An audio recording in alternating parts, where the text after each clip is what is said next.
Bom, na aula passada começamos a ver sobre vetores e iremos aprofundar um pouco mais aqui. Então, o que foi visto? Um vetor ele é criado através de um identificador vetor, né?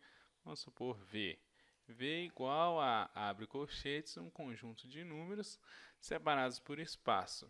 Esse conjunto de números também pode ser separado por vírgula. Então, por exemplo, 1, 2, 3, fecha colchete. Então a gente tem a mesma coisa que se fosse apenas 1, 2, 3.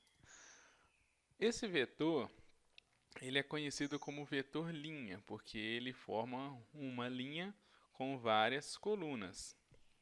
Mas um vetor também pode ser escrito em forma de coluna, separando seus elementos por ponto e vírgula. 1, ponto e vírgula 2, ponto e vírgula 3. Observem que esse vetor agora possui uma coluna e várias linhas. Então, ele é conhecido como um vetor coluna.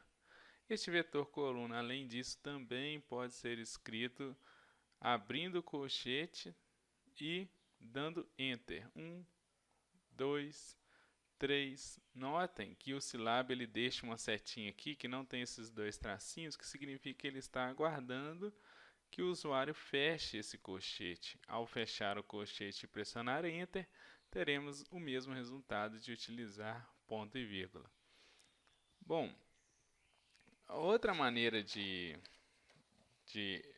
nomear e escrever os vetores é utilizando funções nativas do Silab. Funções que serão utilizadas para gerar gráfico, na verdade a função é a função zeros. Ele cria um vetor com todos os elementos nulos e vocês verão que isso tem muita utilidade sim. Então, por exemplo, se eu quiser criar um vetor com aí ele funciona assim: m linhas por n colunas. Então, se eu quero um vetor, ele vai ter que ou ter uma linha só ou ter uma coluna só. Então, eu quero, por exemplo, um vetor com 3 linhas e uma coluna. Então, ele vai criar um vetor coluna com todos os elementos nulos. O contrário, um vetor com uma linha e 5 colunas vai me criar um vetor linha com todos os seus 5 elementos nulos. Então, após declarado um vetor, então vamos buscar aqui o nosso vetor v igual a 10, 4, 5, por exemplo. Se eu quiser acessar um elemento deste vetor, basta eu colocar o identificador do vetor, no caso aqui é o v, entre parênteses, e o número do elemento que queremos verificar, no caso, começando a contar por 1, 1, 2, 3.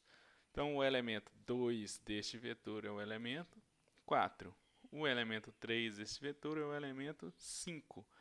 E você também pode inserir números no lugar de números já existentes. Por exemplo, se eu quiser que a posição do vetor 3 passe a valer 7, ele vai atualizar o vetor que antes era 10, 4 e 5 para um vetor que agora é 10, 4 e 7.